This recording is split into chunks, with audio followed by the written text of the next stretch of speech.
Assalamualaikum warahmatullahi wabarakatuh. Welcome back to my YouTube channel. Hai, aku Cici. Kali ini aku akan ngebahas tentang gimana caranya ngatasin demam pada anak. Sebelum ke videonya, jangan lupa like, comment, share, and subscribe.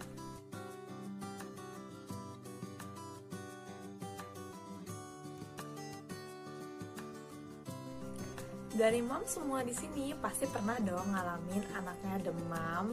Nah, demam itu apa sih? Demam itu dimana anak suhunya melebihi dalam batas normal. Normalnya suhu 36,5 derajat Celcius sampai dengan 37,5 derajat Celcius.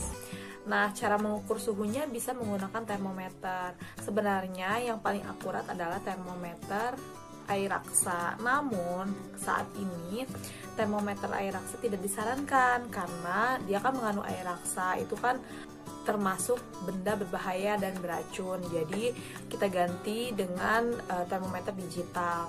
Ada juga termometer yang infrared yang ditempel ke dahi, ada juga yang termometer tembak. Misalnya yang infrared harus kita tempel ke dahi, itu tidak terlalu akurat karena harus kita kalibrasi, kita cek juga suhu di dahi dan di daerah lain biasanya berbeda. Di dahi biasanya akan lebih panas atau akan lebih dingin, makanya tidak terlalu akurat. Dan yang tembak juga tidak terlalu akurat karena dipengaruhi oleh suhu sekitar. Jadi kalau suhu sekitarnya panas, hasil dari termometer tembak itu juga akan panas. Makanya kalau yang digital itu lebih akurat digunakan di rektal, di mulut, atau di ketiak. Tapi untuk yang digital itu kalau misalnya kita biasa mengeceknya di ketiak, itu nggak boleh nih besoknya kita cek di mulut atau cek di anus, kan jorok juga ya kalau misalnya kita ganti-ganti terus habis di ketiak, terus di mulut, terus di rektal. Nah, selain itu juga febris ini atau panas ini adalah suatu sinyal tubuh. Jadi tubuh kita pinter nih, kalau ada something wrong di tubuh kita itu ditandain dengan adanya demam. Jadi langkah pertama, jangan panik dan jangan terlalu khawatir, tapi jangan juga terlalu santai. Langkah selanjutnya yaitu kita survive cooling nih mam. Mungkin kalau bahasa kita itu dikompres, tapi cara kompresnya seluruh tubuh, nggak bisa bagian dahi aja. Selama ini kan yang kita tahu cuma bagian dahi aja ya, makanya panasnya turun gitu. Panasnya nggak turun-turun karena itu dia cara kompresnya kurang tepat. Gimana caranya? Yaitu sediakan handuk yang lumayan kecil. Lalu handuk tersebut kita masukkan ke air yang hangat, jangan terlalu panas dan jangan juga terlalu dingin. Jadi kita kompresnya pakai air hangat ya mams. Nah, lebih bagus lagi kalau hangatnya mendekati suhu si anak kita yang lagi demam ini. Nah, setelah itu, setelah kita celupin, terus kita peras, tapi jangan terlalu kering perasnya, jadi masih ada basah-basahnya. Lalu dikompres ke dahi, ke sela-sela bagian tubuh, misalnya sela-sela ketiak, sela-sela kaki, terus juga bagian lutut, kaki, dan badan perut. Setelah itu, setelah kita semuanya dikompres, kita diemin dulu si anak ini sampai panasnya terserap.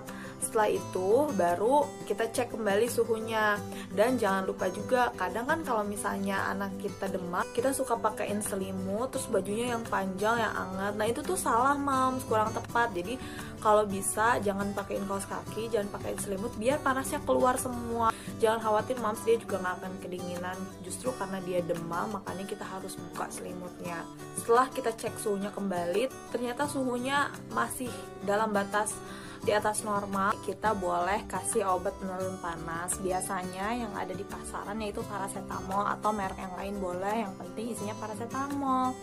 Kalau paracetamol itu kan bisa dibeli bebas, dan sebenarnya untuk dosisnya itu bisa dari dokter, bisa juga aku akan share cara menghitungnya, yaitu 10-15 dikali berat badan dalam kilogram. Misalnya berat anak mam 10 kilogram, berarti 10 dikali 10 sama dengan 100 kan. Nah, berarti dosis anak mams itu 100 mg.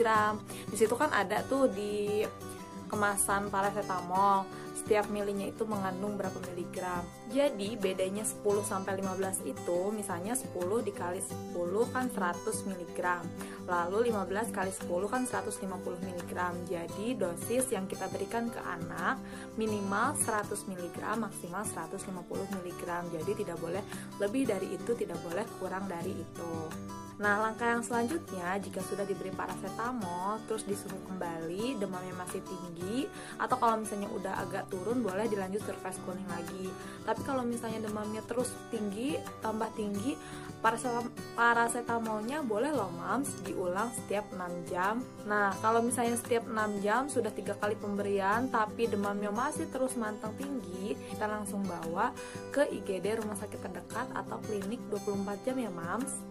Tapi sebelum kita bawa ke rumah sakit atau klinik pilihan kita sebaiknya memberikan paracetamol atau obat penurun panas secara supositoria atau kita berikan lewat anus. Jadi biar di jalan enggak demamnya tambah tinggi terus mencegah terjadinya kejang.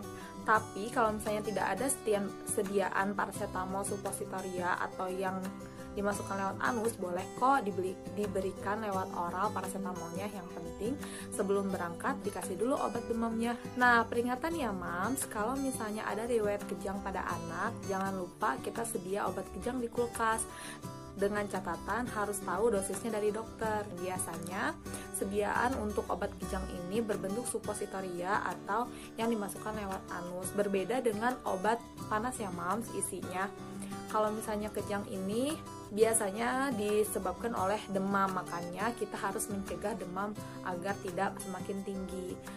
Lalu mams, misalnya anaknya demamnya sih nggak demam banget, cuman 376 sampai 38 terus turun lagi 3 hari berturut-turut seperti itu, jangan dibiarkan ya mams, kita bawa ke rumah sakit dan kita keluhkan ke dokter bahwa anak kita sudah 3 hari demam naik turun dan nggak sembuh-sembuh, karena bisa jadi itu ada indikasi yang lain. Dan yang terakhir, setelah kita kasih obat, surface cooling dan hal-hal yang tadi saya sebutkan sudah dilakuin, jangan lupa kasih cairan yang banyak ya mams.